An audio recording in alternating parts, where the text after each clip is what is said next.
Welcome, everyone. My name is Laura Kopek. I've been in health education for almost 20 years now.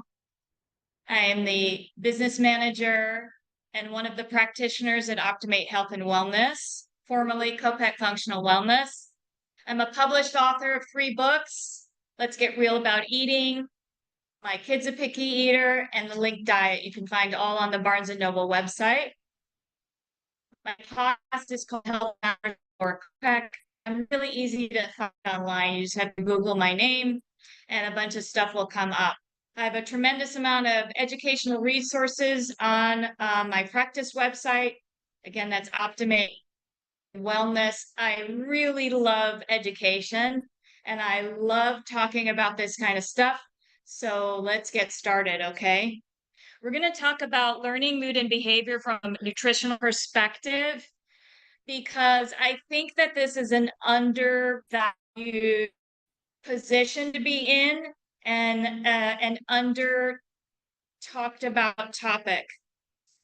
You guys in the food service industry serving children are actually heroes and have a great importance in impacting the learning and the mood and the behavior of children. If their mood isn't stable and their behavior doesn't lend itself to learning, it's impacting learning, including the fact that we'll talk about the way food can impact learning directly. So, what does food have to do with it? I think this is an undervalued topic here. So, the entire body is made up of cells. We're biocode. We are machines that run on a certain kind of fuel, and that includes the way our brain is working. We have between 60 and 90 trillion cells, and our cells are being replicated on a continual basis. Cells are dying and being reborn at a rapid rate. And every 7 years, we're basically a whole new person. And so, how are we impacting those cells? Well, those cells require food and oxygen and water to function, right? So, the quality of that, especially the food, matters. It impacts the way that cells are being replicated. And I'm going to talk specifically about how it's going to affect the brain. But we are what we eat and what we drink and what we breathe, too, of course. Okay? So, I love using the word biocode because in tech, they literally say things like garbage in, garbage out. That's what's talked about in the world of computers. But we don't spend enough time talking about it in health, in nutrition, in what we're feeding children, whether it's in the food service industry or as parents. And so there's great power in the knowledge about how food is impacting learning and behavior and mood. Garbage in, garbage out. Good stuff in, good stuff out. That's what we want. We want to start thinking about good stuff in, then the output of the brain is good. They manifest on the outside what we're putting on the inside. It's like an automobile relies on gasoline and oil and an oil change and brake fluid. It's similar. And the challenge is that if we don't understand the impact we're having on the whole machine, that we don't get to trade in for a newer model, and that in a developing brain, some of the impact can be consequential for years to come. So, what are some of those consequences? So, poor eating kills neurotransmitters. Has anybody ever heard the term neurotransmitter? It's like a brain chemical, and they communicate information to the brain, which then communicates to the rest of the body. They are directly involved in mood and behavior and learning. So, what happens if we eat food that kills neurotransmitters? We're literally impacting that learning and mood behavior. by eating food that could kill those neurotransmitters. And we're going to talk about what those are specifically. We could also be eating food that leaches vitamins and minerals directly from our bones. Kids are really vulnerable to this. Their bones are still soft. Before their growth plates have fused, their bones are more pliable for development, for growth. So really, we need to think about it's not just, calcium for good, strong bones. It's literally about, are we creating too much of an acidic environment that might leach some of those vitamins and minerals directly from the body? Poor eating really impacts the adrenal glands.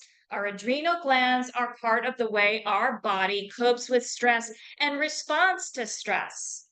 So if the body is chemically overproducing cortisol or any of these stress chemicals because it thinks it's under attack and maybe under attack by fake food, we're creating stress in the body. And a child that is under huge amounts of stress that could be totally diet related with a high amount of cortisol or any of these other stress hormones in their or stress chemicals in their body are going to have a hard time concentrating.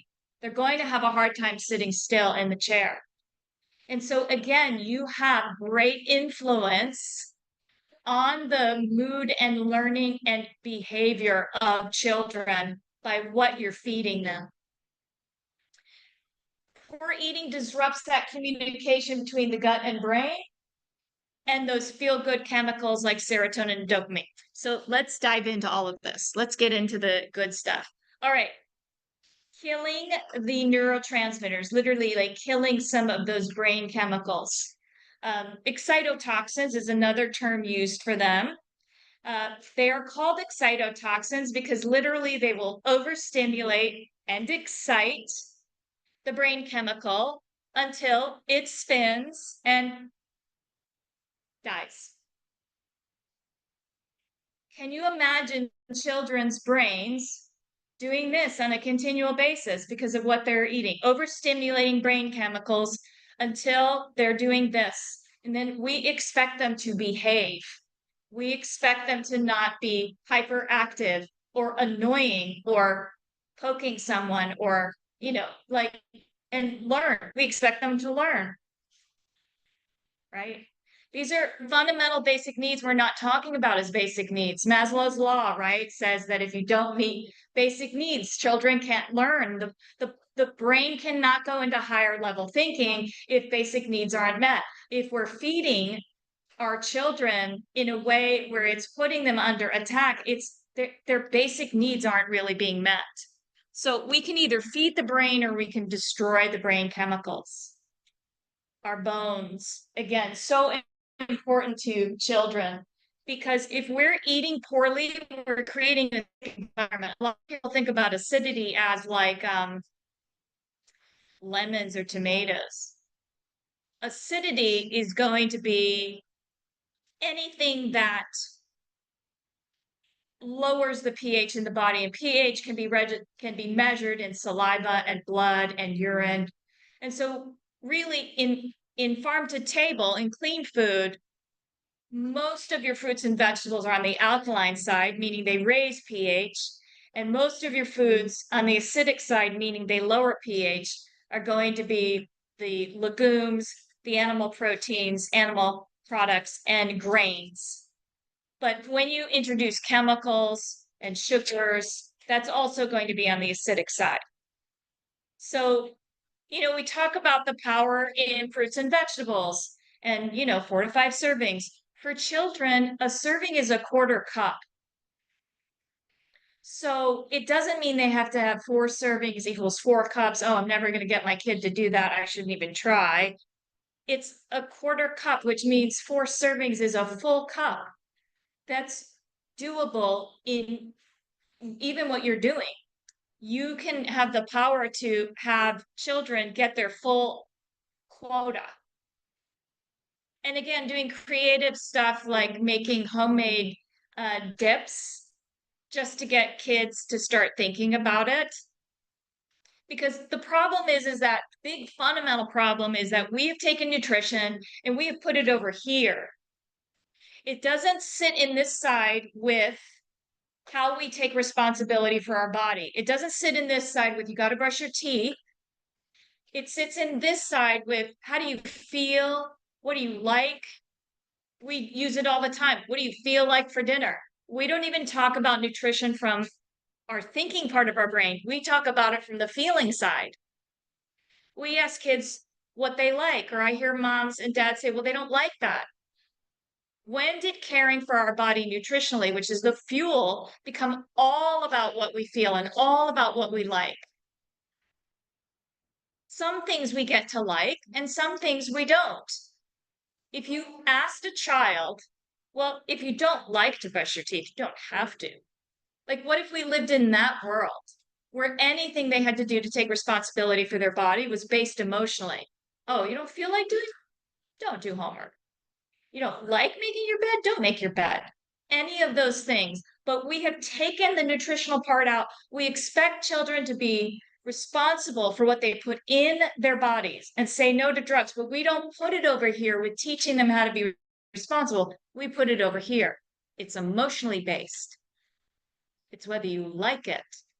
And yeah, you guys are in a tough place because, if they don't eat what's on the tray, it goes in the trash. So we need to think a little bit about how to kind of bridge that gap. So it's not just about putting it on the tray. How can we incentivize? And again, those homemade dips that aren't really loaded in high fructose corn syrup are a big way to kind of do that. And you can also start blending food. Mashed cauliflower can go into mashed potatoes. It doesn't have to be that they eat all cauliflower, especially if what they're getting at home is all sugar. Yeah, you can at least create a little bit of a blended sweet potato pie is still sweet potatoes. Right? There's a lot of ways of kind of looking at this and doing this. Adrenal fatigue is one of my passions. It's one of the things we specialize in at the center, the wellness center. I'm seeing teenagers in adrenal fatigue. We used to hear, you may have heard the term burnout, right? That's a pretty common term. It was saved for adults who had put in whatever, how many. It's really adrenal fatigue. That's the imbalance in the body. But we're again seeing teenagers because we're not adequately fueling them for the demands on them, whether it's athletic or academic. We're all in sensory overload. Remember the 4 stresses: physical, mental, emotionally, sensory. It's not just mental stress. When we think about stress, oh, it's such a stressful day at work. It's, oh, I got into an argument. I'm so stressed.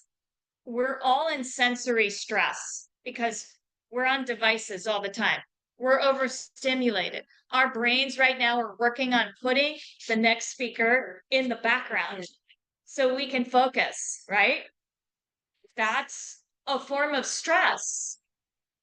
And some stress is a natural part of being human, but when we are eating stress all the time, and we ask our body to go in recovery mode during sleep and detox and recover, but the toxic load that we've asked it to handle doesn't allow for recovery. Now we're creating poor quality sleep in kids. And how many of you know when kids don't sleep, they don't behave?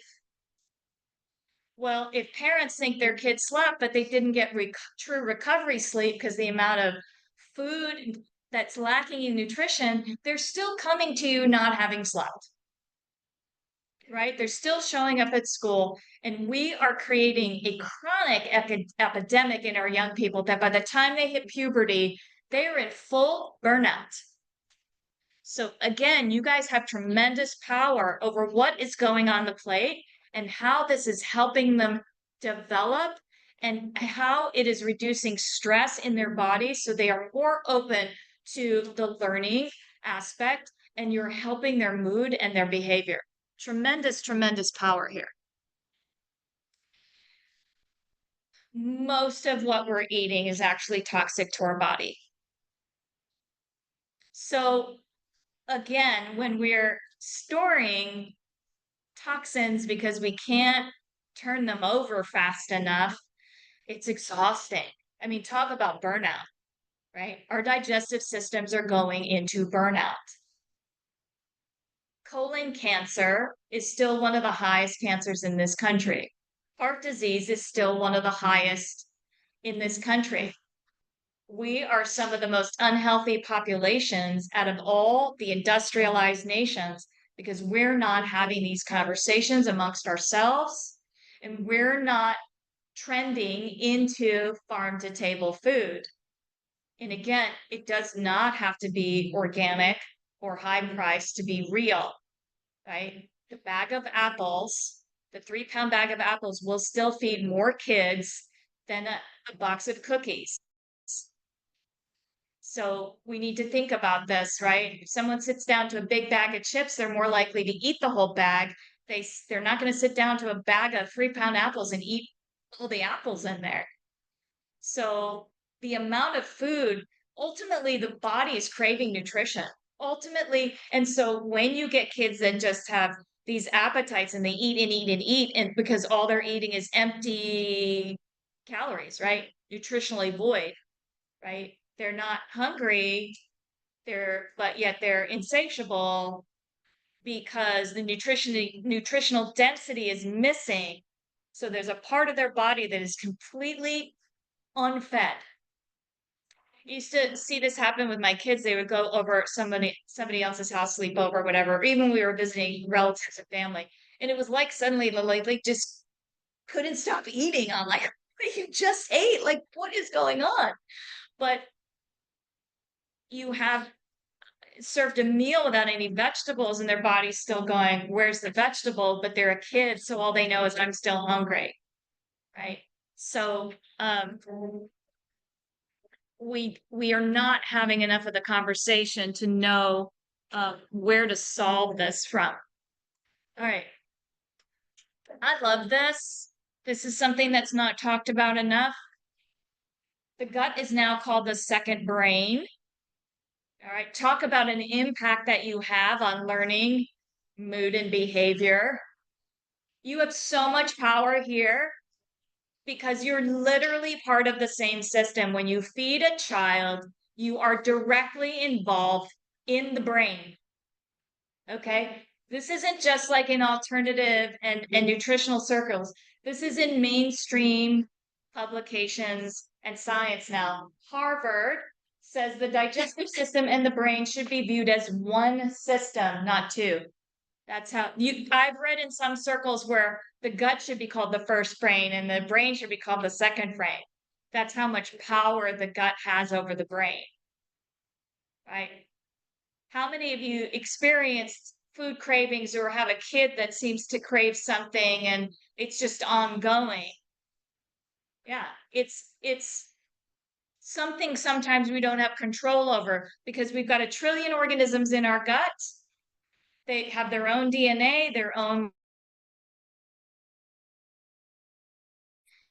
craving centers in the brain because they want to survive. So if there's an imbalance in the microbiome, in chemicals in the gut, it can create an environment where the brain needs to eat certain foods, and then that changes the chemistry in the gut, and then they crave those foods some more, right? So it can become a vicious cycle. This is coming from, again, mainstream. If you were to ask me for a list of symptoms associated with poor nutrition, I'm going to give you 3 slides worth. But this is what we know. And I'll say this right now, statistically, 60 to 80% of diseases, illness and disease has a nutritional component, meaning we can affect the impact of when someone is in a diagnosable condition with nutrition. So why aren't we doing enough to prevent it? Why aren't we having the conversation that says, hey, there could be consequences if this is done in a cumulative manner? All right, so headaches. Oh, stiff, tense muscles. A lot of people think joint pain is a part of aging. It is not, and it doesn't have to be. And our young people that are out there being physically active and teenage athletes are prematurely setting themselves up for injury because we're not talking about the impact on this. I have people come in with arthritis and other types of joint pain, and we're making nutritional changes and strategies for them, and it goes away because if it's something they're doing to themselves, then by not doing that to themselves or cleaning up the toxic load so then they can handle a little bit more inflammation, right? If we're constantly eating inflammatory foods and we never give ourselves a break from it, at some point, right? Body goes, I just can't, I can't anymore, right? We're still leaching. It's not just developing bones that will start to leach these minerals, vitamins and minerals. It's adults too. So as we get older, loss of bone mass doesn't have to be completely related to age. Some of it is, but some of that has to do with the fact that we've spent a lifetime nutritionally void. There's a great study around Roman gladiators where they looked at what they were eating because those Roman gladiators were like the prize horses and they expected them to have the best diet in the world. Their bones were so dense. Like, wow, like we can figure out what their diet was, we might solve bone density issues, right? Um, most of them were vegans. They expected that they would have get the most amount of meat. Vegetables were such a high price commodity, and these were their prize horses, so they got to eat the most amount of vegetables. So it's trace vitamins and minerals that we don't think about. We have a very narrow view around bone density tied to calcium, and oh, we should do vitamin D, maybe K, but it's all of it. It's all of it. And it's the leaching that we have to start talking about too. Headaches, I can tell you that the majority of people that come into my office with headaches, chronic headaches, it's nutritionally related, whether it's histamines or hormones, because even our hormones, ladies, are actually tied to our gut. There are hormone disrupting foods that we're eating on a continual basis. One of my favorite studies is that in underdeveloped country, menopausal symptoms don't exist. They go into the next phase, which means when they run out of eggs in their ovary, they stop menstruating, but they don't have hot flashes and night sweats and irritability and all these things that we think are that phase of life, when really we have to be talking about the cumulative effect of inflammation and what that silent inflammation is doing to us hormonally. So headaches, huge correlation with nutrition in the gut. Sleep problems, again, as I've talked about, sleep is a primary time of recovery and detoxification. And if the burden exceeds what we can recover from in 8 hours or 7 or however many we're sleeping, it doesn't match, it doesn't align up. And difficulty completing work assignments, right? This is back to the fundamental of learning and behavior and mood. Drawn from others, brooding, like there's great power here, great power in what we're eating. So let's talk about some of these neurotransmitters. Let's talk about serotonin. I think one of the big mistakes that people make around serotonin is thinking that most of it's made in the brain. Most of it's made in the stomach. And sugar plays a huge part in reducing serotonin production. All right. Deficiencies are linked to addiction, depression, anxiety, violent behavior. Okay, yes, there is a medication out there, and there are supplements that are a precursor to serotonin. Uh, but again, if you remember the slide from earlier, antidepressants are the most frequently prescribed medication, and now we're putting preteens and teenagers on antidepressants. because no one's willing to talk about what we're doing to affect serotonin production in the body. Okay. All right. Having not enough serotonin also means there could be other nutritional deficiencies. You want to go back? Sure. Seconds in the Okay. All right. Poor eating interferes with the body making dopamine. There's two pieces to dopamine. I love talking about this one, okay? Because dopamine is mostly made from delayed gratification. The space between wanting something and getting it creates more dopamine than actually getting it. We don't live in a culture that promotes or educates or encourages delayed gratification, and COVID just made it worse. Amazon Prime, Uber Eats, DoorDash, whatever, Instacart, whatever it is, right? We want something, we look on our phone, it's in our cart. Oh, dopamine's over. Dopamine is over. And so what do we do to keep getting the dopamine fix? More, right? Food that creates more dopamine in the body are doing it because it's activating stress chemicals. There's a dopamine rush that happens when the body feels it's threatened. So you're going to get that from foods that have addictive components to it, like alcohol and sugar, right? Oh, I got to have my whatever. Got to have that, right? And we have to have it because we're doing nothing to create the space for dopamine. Anybody see that? It's either on like 60 Minutes or 2020, I can't remember. It's this great study they filmed where they had the kids sitting in the room and they weren't supposed to touch the candy. If they could wait 15 minutes, they could get 2 pieces. Great longitudinal study. They followed those kids and found out that those that could practice delayed gratification actually were more successful in their jobs, had better careers, had better relationships, and my favorite is they were better at conflict resolution. Oh my God, how many of us would like to be better at having a fight? Right? Right? How many of us would rather see our kids navigate fighting better? Navigate their relationships better, set themselves up for success better, be happier and more satisfied in their jobs and in their lives, right? We're dopamine starved.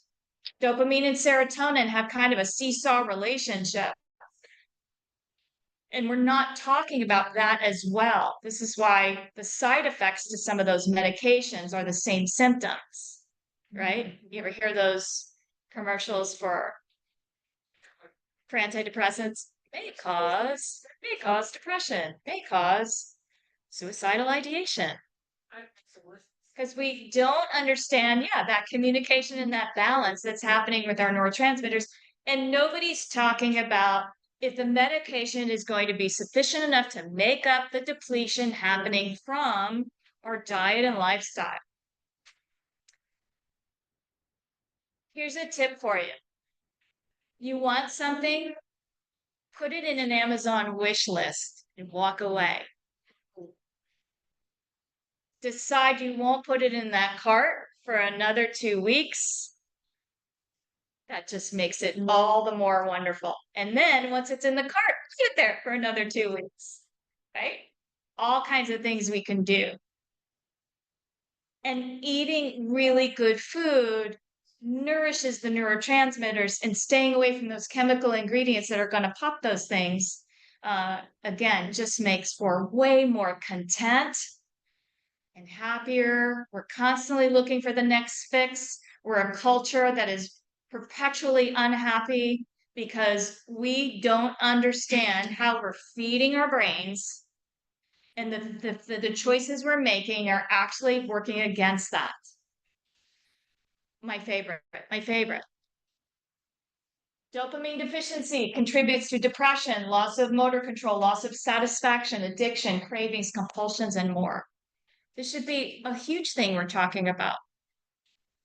So again, you have tremendous power if you are putting food on the plate that won't destroy the neurotransmitters, because everyone else and the culture we live in is doing enough of that, right?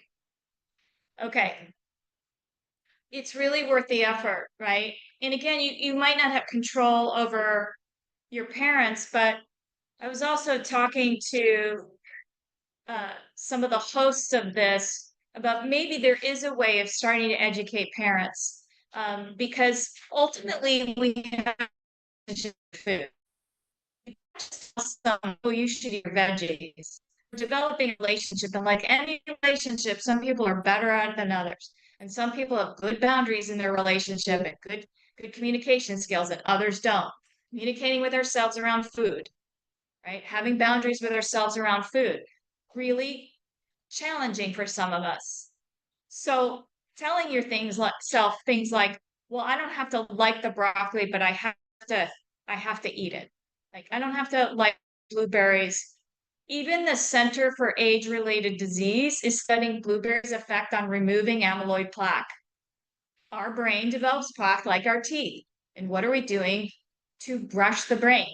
What are we doing to feed the brain, water the brain, nourish the brain, right? So there's power in both the foods we shouldn't eat and the chemicals we shouldn't eat and the things we should be doing. And if you guys are doing this, you're having way more power than you think. Um, and it's cool. It's just cool to be a part of that, to know that you're affecting learning and that you're really just as important as the teachers. Anyone that is feeding and nourishing our children is just important as anyone else that's feeding and nourishing them through the learning process, like their teachers. Okay. All right. Love some of this here. Studies reveal that if parents of hyperactive children would remove food additives from their diet, at least half of those children would no longer be hyperactive. Help your teachers too, right? Help them not feel so burnt out and exhausted. Teaching is still one of the most underpaid college degree professions out there, because it's a thankless job, because no one's talking about the impact of parenting on the children that show up for school and nutrition on the children that show up for school. So we should have a conversation around it. Food additives do have a negative effect on children's behavior, whether they possess hyperactivity or not. Research shows that if teenagers are drinking more than 5 or more soda a day, they're prone to aggression, violence, and carrying a weapon. Right? There's a bigger conversation again around behavior, around mood that we're not having. Broken bones. Again, broken bones are more vulnerable. Again, the leaching, right, that we're doing. All right. Aspartame, it's an artificial sweetener. It makes methanol in the body, which is a fuel, right? The one that blows my mind is that it will break down into formaldehyde. How many of you know what formaldehyde is? It's used in embalming. Formaldehyde is the ultimate preservative. Why would we eat that? Why would we embalm ourselves? Right? But we don't know, right? It's in food, it's okay. Someone was okay. The FDA, somewhere along the line, somewhere, somehow, someone said it was okay. It's still a topic of much controversy, yet it is still deemed safe enough. Safe enough. It's found in chewing gum. Trident cinnamon flavor only is the only regular counter gum that you can buy. Otherwise, you have to buy higher price stuff at Whole Foods and Sprouts and Trader Joe's. But if you're looking for a regular chewing gum, at least that one doesn't have it. Diet sodas, everyone thinks, oh, like getting less calories, less sugar. I don't know. I don't know. It's and even some fat-free yogurts. And when you see sugar-free, beware. The word sugar-free actually could be more dangerous than you think. When something says sugar-free, it will have an artificial sweetener in there. If it says unsweetened, it means it's without those things. But sometimes the sugar and eating less of it is going to be a safer choice for you. MSG, okay, it's been around for a really long time. It is an excitotoxin, which means it kills brain cells. It also interferes in the communication between the craving centers of the brain and our choices, right? So we need to think about what we're doing. I'm recording this session. I didn't the other two, so I won't name this particular restaurant, but there is a restaurant that often has a line around its drive-through that presents itself as clean. You need to read the ingredients on their website. Yes, anyone wants to stay after, I'll tell them. Okay, I don't find that to have integrity. Look, you're gonna put chemicals in your food. Just be honest with people. Don't present yourself as being really clean. Make people addicted to you when in reality you're not clean at all. So I don't find that to be very integral. This made the top 10 most toxic foods we eat of all time. Yeah. Yeah. It's in a lot because it'll also come in funny little names here, right? Yes. Yeah. Yeah, it is in everything. Hydrolyzed protein. So when you're looking at, right, protein's the big trend, the big kick, everything's got protein. Granola bars now have protein in it. Cereal bars have protein in it. Make sure that you know how that protein is being sourced, because if it's MSG, if it's hydrolyzed protein, that's really MSG, you're not really getting a good usable source of protein for your body and your brain. So you got to know your ingredients. It used to be that if you could pronounce it, it was okay. Now it really is. If you have no idea where it's sourced, you have no idea how that came to be, right? Anyone know how they make hydrolyzed protein? Okay. If you don't know how it came to be, you need to be really careful about what it is that you're putting in your body. Look, don't just because someone said it could land on the shelf doesn't mean you should trust it. Doesn't mean you should trust it just because it's in your supermarket. Things that are being sold to turn a profit. That's why things are being sold. Okay? If you remember that, it's not there for you to benefit from, it's there to benefit in the form of a profit.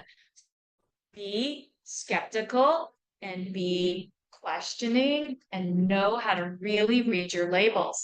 And again, know the power you have on influencing a developing child. Thankfully, finally, cannot believe we waited till 2025 to do this, that red food dye is finally banned. Yeah, to get everything out. Now we have 2 more years, right? This alone was linked to hyperactivity in the 50s. This alone was known to be a huge brain cell destroyer. And it targets kids' foods all the time. All the time. I used to tell my kids, because if they would go to a sleepover and, I had this knowledge about food and I didn't want to really be this like food Nazi, this food police. And I wasn't going to be like, oh, you can't have anything when you go over. So I was like trying to empower my kids. I was like, okay, you cannot have red food dye and high fructose corn syrup. Like, I just want you to know 2 things, right? And they could navigate just fine. And they could come back and say to me like, wow, mom, like I didn't have that drink because I had red food dye in it, but they still could make a choice, right? I do a podcast episode called Food on the Spectrum because it's really about the quality spectrum of food and really how to kind of understand that, when somebody says to me, "Oh, should I have bread? Oh, should I eat yogurt?" I like food isn't black and white, but the McDonald's hamburger bun isn't on the same scale with a homemade muffin you make. It's just not, right? Any fast food, yeah, anything, right? And just knowing, because again, it doesn't have to be, unless you choose it to be, that these are the absolute no's. It doesn't have to be that. It can be like, okay, well, we're not going to do that all the time. My kids would go to fast food places with their friends as teenagers. And it was never about like, I can't believe you went there. It was, they could come home and say, I do not feel good. I think I just, are you making like something, you making vegetable soup? Can I have a salad? It's about understanding the balance, understanding how to really take responsibility. The language in our house we use as is the never food, the almost never food, vacation food, the sometimes food, the always food, right? Because if you can put it on a scale like that for people, for kids especially, because they need to know how to make choices. And if you're affecting learning and mood and behavior of children, you might want to sit down and as a business go, okay, what's the never? We're just never going to do this anymore. Never. What's the almost never? And what does that look like? Okay, once a month it'll fall on the menu. What's the always food? What's the sometimes food? Where you're also creating more balance. It fits your budget, fits the budget for the business. You're effectively going, okay, we're a champion to these kids all the time because these are the never list and we never put them in again. We left here today, they never went in again. You can't just like, we're phasing it out, right? You can't, oh, like we have all this money, this is the menu for the next whatever. Like we can't just, every change matters. Small still steps, right? There's a saying that we overestimate what we can do in a year, we underestimate what we can do in 10. Just, I always say doing something is better than doing nothing. And I still fundamentally believe that. Every choice matters, and doing something is better than doing nothing. Okay, high fructose corn syrup is so inexpensive for a manufacturer. It is the most inexpensive sugar, and it causes something to sit on the shelf for the longest amount of time. When you're in the business of margins and making a profit, that is gold. But it is at the expense of our kids. It triggers a metabolic reaction that shifts the way they metabolize food, the way they store fat. It metabolizes into fat in the liver because it is not broken down as sugar. It is the leading ingredient in most sodas, and it is linked to a tremendous amount of conditions from diabetes to metabolic syndrome. Someone can be malnourished and also be overweight at the same time.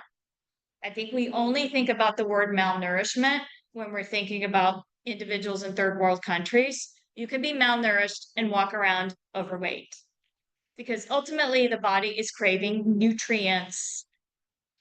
Okay. Obesity, inflammation, cancer, eye disease, kidney failure, and neurological damage. Brain.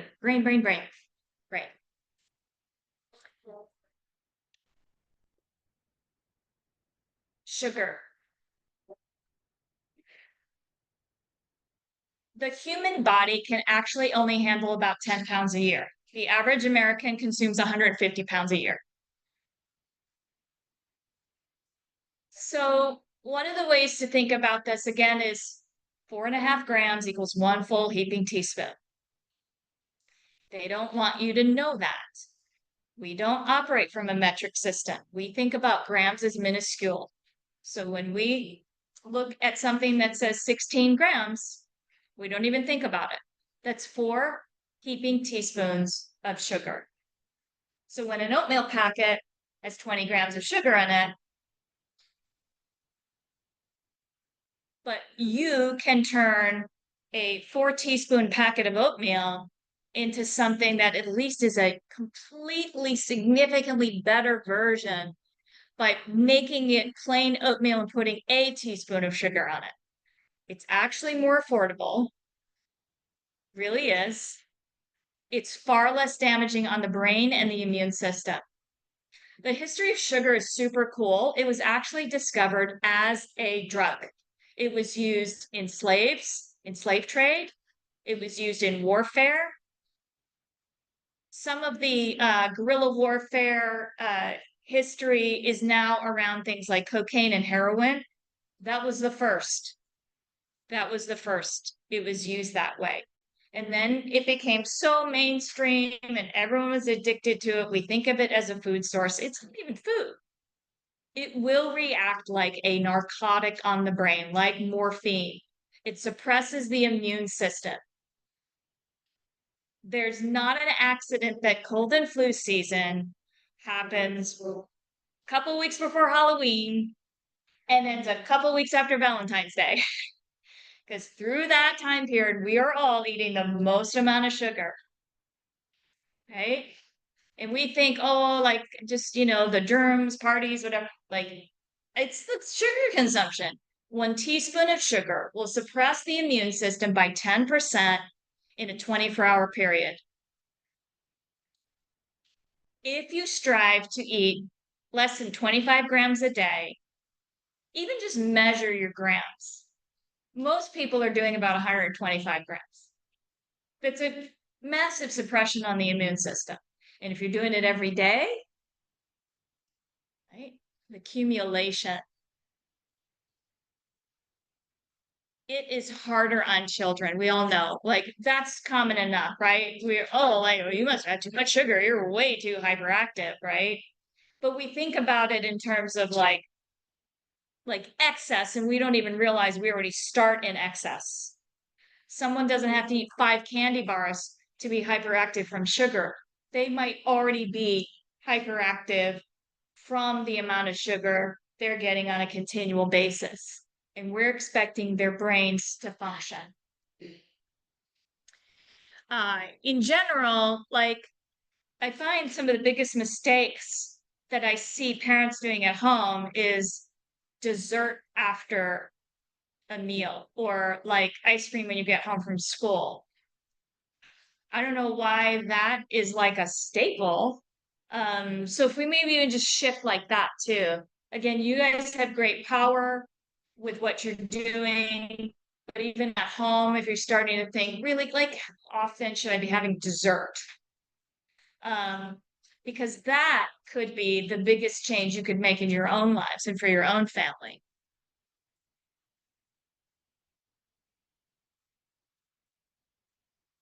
Some of this is actually got better in our system. I do think that we need to remember that it's actually aging us, right? We don't think about that. Growth hormones. It's aging something. It's meant to grow someone faster than the normal span of their life would. I don't know about you, no interest in aging faster than I'm aging.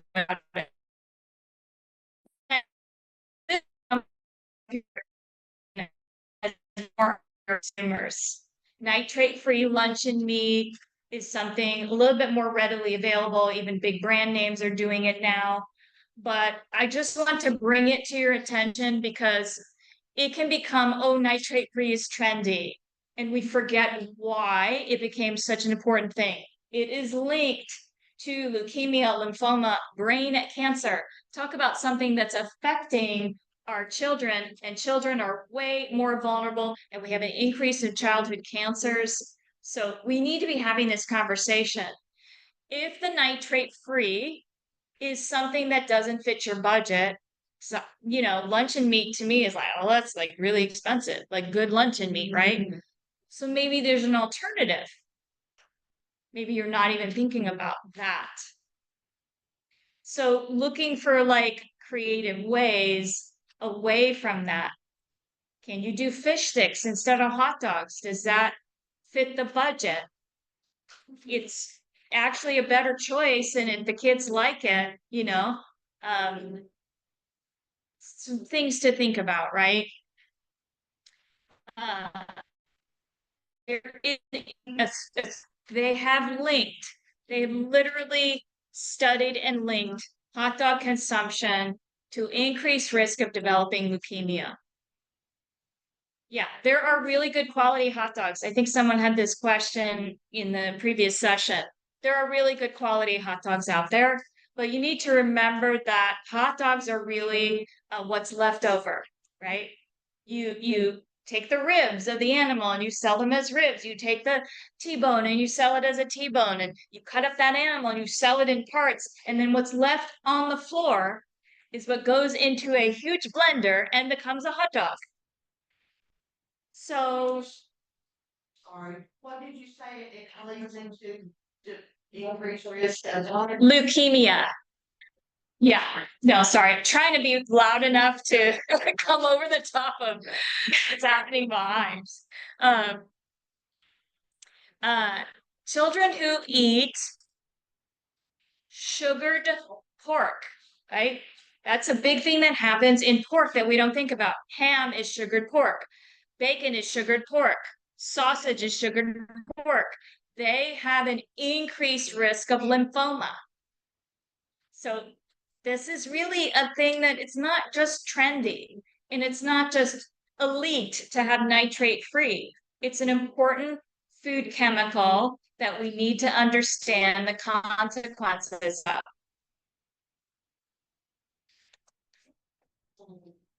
First get like you fish or fish instead of horse and stuff like that. Well, yeah, there's easier proteins on the body, right? Pork is one of the hardest animal proteins. There's a real reason. It's not just some religions don't allow it. It's because we knew in biblical times the actual physical risks on the body. So limiting it really, and I mean, any animal can be adulterated into something that is unusable by the body, but definitely pork and cow can be really hard. Pork is probably the hardest on the body. And there's a reason why that a lot of the food derived from it needs sugar. So it's a way of kind of going like, right? Yeah. Um, Cow products are really hard on humans. They're very inflammatory. There's ways of minimizing it.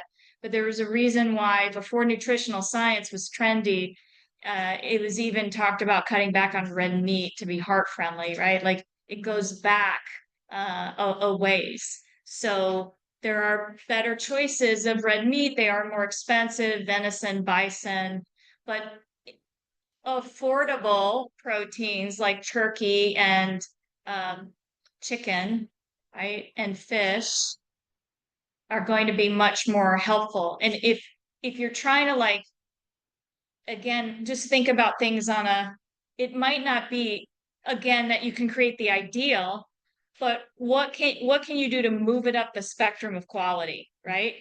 So maybe the fish stick isn't as great as it would be if you could afford to make a turkey burger for the kids, or as great as if you could make it a bison burger. But is it better than the hot dog? You bet.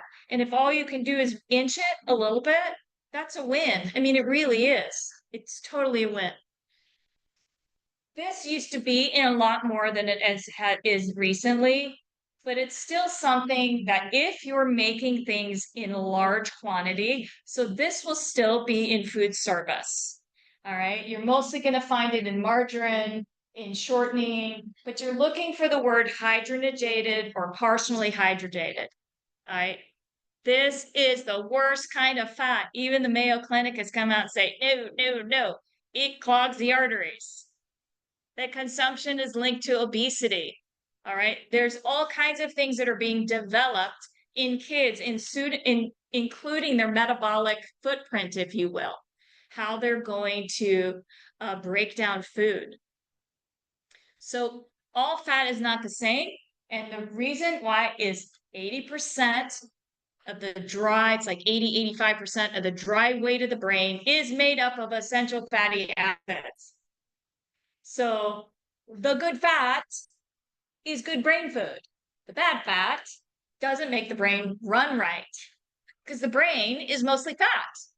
So we have to think about that. That's super important. And that's a big change. It's a big win if that is being replaced. Okay. So in the brain, the primary balance of essential fatty acids is a 2-part omega-3 to a 1-part omega-6. So the brain likes to run 2 parts omega-3, 1 part omega-6. The average American is doing 20 parts omega-6 and maybe 1 part omega-3. So what does the brain do? The brain goes, okay, well, like I gotta still use this. It does make up most of my brain. All right, so I'll like try and use this stuff.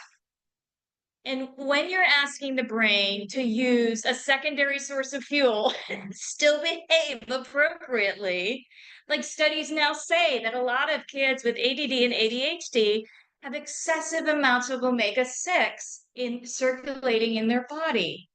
It's highly inflammatory to everything from joints, but its biggest impact is on the brain.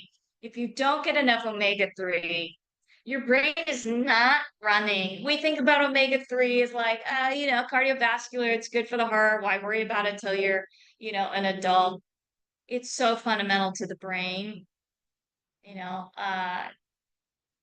It's kind of blows my mind that we just don't even want to like tell people this. We don't, it's just not, this information isn't available to you on a regular basis.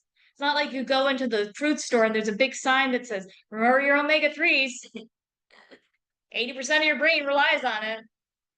We don't have a warning on hydrogenated food oil. We don't have a warning on high fructose corn syrup that says may kill brain cells. Like, can you imagine the world we lived in if we were actually given the information we need to make good choices for our kids and for ourselves and for our health?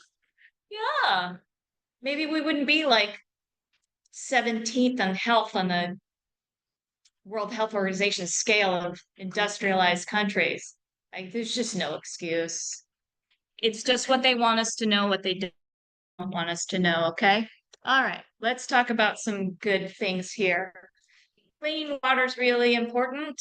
And really, what we have to remember is water versus other things, okay?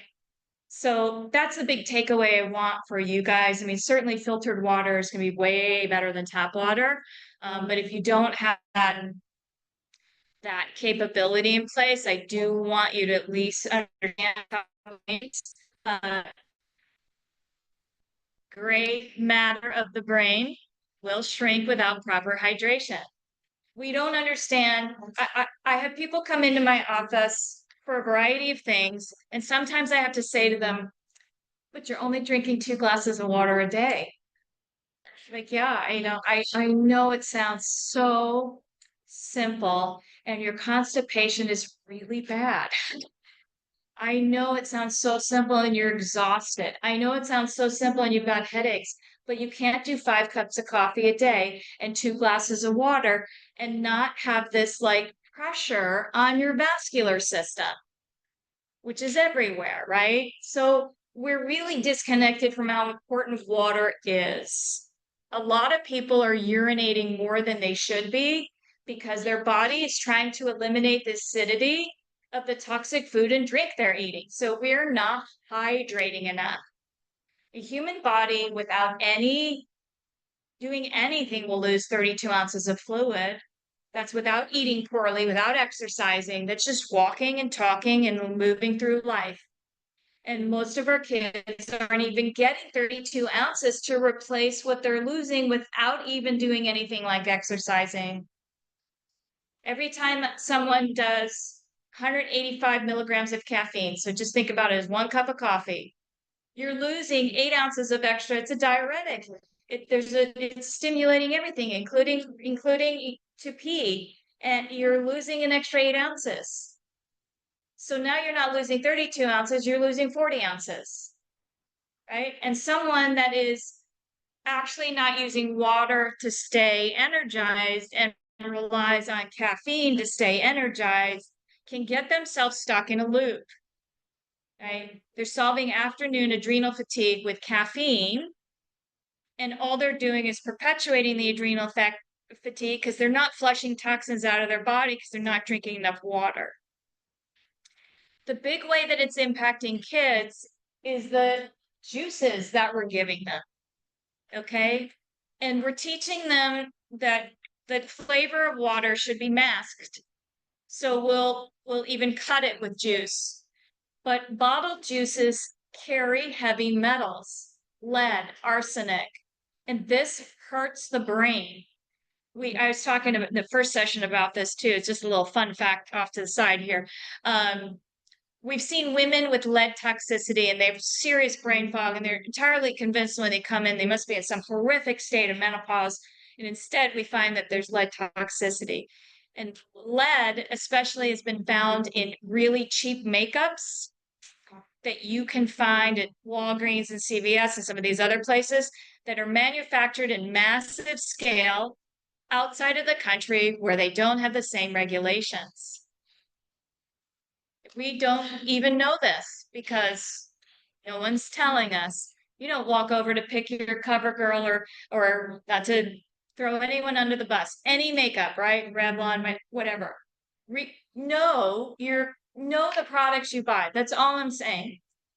Some of those companies may be doing their due diligence, but you as a consumer should know what you put on your skin. What you put on your skin transdermally enters your bloodstream. 65% of anything we put on our skin enters our bloodstream, doesn't get filtered through the digestive system, goes right into our body.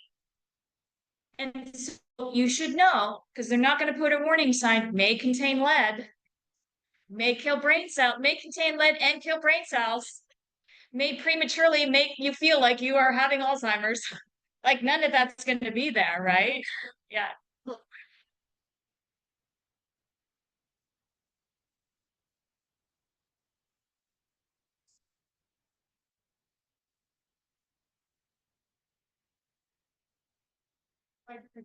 Yep. Yeah.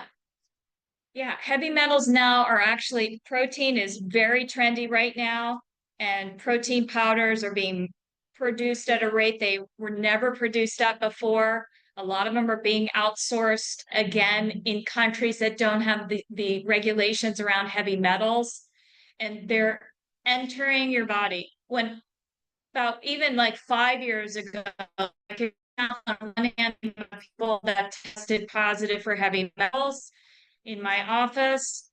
So in 10 years, one hand. Now it's like every third person.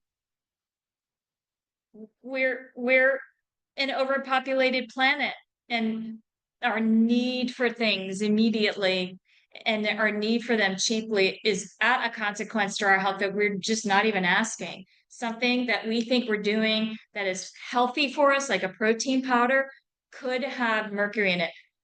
The company will say on their website, third party tested for metals. Companies who are spending money to make sure you're getting a safe product will tell you that. So people are like, well, I don't know, they didn't say. They will say if they're testing. They're not going to say may contain metals, but they will tell you if they're testing. They will tell you if they're mold-free coffee. They will tell you if they're heavy metal testing. They will tell you what they're doing to ensure your safety. Did you have a question? Yeah. Water.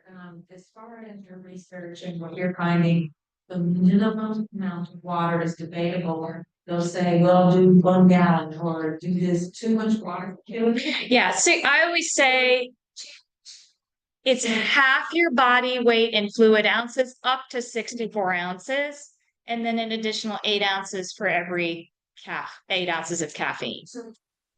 unless you're right drinking 5 cups of coffee, because then that's impossible. Because yes, too much water is dangerous. Too much of anything. Too much of anything. We are biocode. We are governed by literally mathematical equations about what.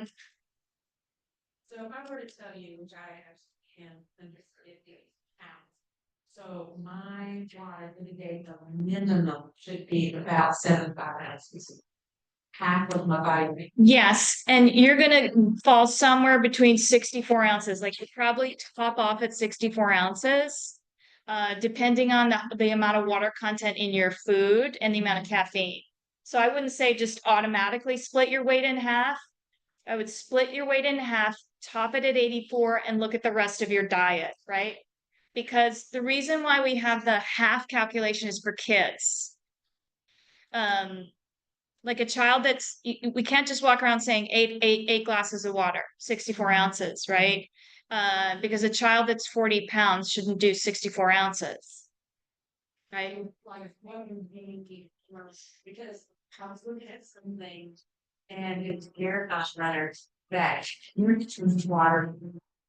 Yeah. So the most what we should be doing As an adult, a general rule of thumb as an adult, so anyone over 100 pounds, 64 ounces, that is 8 glasses of water, 8 ounce glasses of water. You can't do too little or too much if you're always doing that. Yeah. Okay, we talked a little bit about this, but I have a slide on it, right? So I think we just talked about everything. I jumped to this, right? You did. Because now all 3 sessions are blending in my head. All right, yeah, there's a slide on it. We talked about this. Like to see if I can cover more, so we'll go on as soon as everyone has their pictures. Okay. Magnesium participates in over 600 functions in the body. Pretty much every single one of us is walking around deficient in magnesium. Magnesium matters because it does impact attention and focus. So it is the leading mineral associated with ADD and ADHD. Okay. There are ways of getting it. Everything from almonds to pumpkin seeds to flax seeds to black beans, spinach, and broccoli. Okay. Broccoli is a superfood, but a lot of kids don't like broccoli. But there's all kinds of creative ways to add black beans, right? Very inexpensive. You combine it with a grain like black beans and rice. You've got a complete protein, very affordable, right? You can do trail mix. Pumpkin seeds are really inexpensive. Just creative ways to introduce this nutrient on an ongoing basis. Because broccoli will heal the brain. Blueberries heal the brain. Like cauliflower we have all kinds of foods that if we eat while we're also doing things we shouldn't, magnesium exists in the topsoil. There's a reason why it's the most depleted nutrient, because we use large farming equipment to feed all of us, whether it's organic or not. So magnesium is depleted. It's just a depleted mineral. It's right up there, I would say, with like vitamin D. Most of us are walking around vitamin D depleted, even if we're outside. If you're not having a daily bowel movement, there's a good chance you're magnesium deficient. Magnesium citrate is going to help with bowels more than the other forms of magnesium. That's kind of the question I get about magnesium. Cauliflower. This has become really popular. I would say this used to be the forgotten food. And now it's like it's the low carb solution to everything, right? You can get cauliflower pizza crust, you can get cauliflower rice, you can get cauliflower mashed potatoes. Really, if you are doing something creative with it, it is a way to get it into kids. You can cut your mashed potatoes with it. You can mix it with rice. You can mix it with beans. And there's all kinds of ways, because it's not a very tasty vegetable to just cut it up and put it on a tray. You're not going to really get anybody to eat it, but it has a great deal of flexibility. and it can get as soft, stay as hard as you want. So mashed cauliflower can go into just about anything. Choline is now considered the nutrient in prenatal care for developing brains. Choline. Choline. And you'll see that even like phosphatidylserine and phosphocholine and omega-3s are often nutrients that are recommended in kids that are having focus issues. It's so important and will help replenish, repair those brain cell membranes. Okay, really high in potassium. We only think about banana. Can't forget about this as really high in potassium. Potassium is often thought about, oh, I got leg cramps. It's a brain nutrient. It helps the brain and the nervous system. And it's high in B6, which also helps neurotransmitters. All right, great food. Blueberries. I can't say enough incredible things about blueberries. Blueberries, to me, are the king of fruits. The king, the queen, whatever you want to call them. This is at the top. There's hardly any downside. Some people get gas from cauliflower and broccoli. There's hardly any downside to this. In every elimination diet, it's still allowed. It is the most powerful thing we can do for our hormones, our brain, for our energy, our body. It is the best. Walnuts. There's a lot of nuts out there. I'll tell you this, okay? All right, I'll tell you this. And then I think we're probably out of time. Walnuts are best for the brain. Cashews are the least inflammatory if they're not roasted in peanut oil. Peanuts are the worst. I know they're an affordable source of protein for kids. So I'm not going to touch it when it comes to kids. For adults, don't eat peanut butter. Hormone disruptor. Huh? Peanut butter. No. All right. I think this is the last one here. But you guys can stay and talk to me about it. I think we're going to call it good here. Thank you so much for coming. I really appreciate it.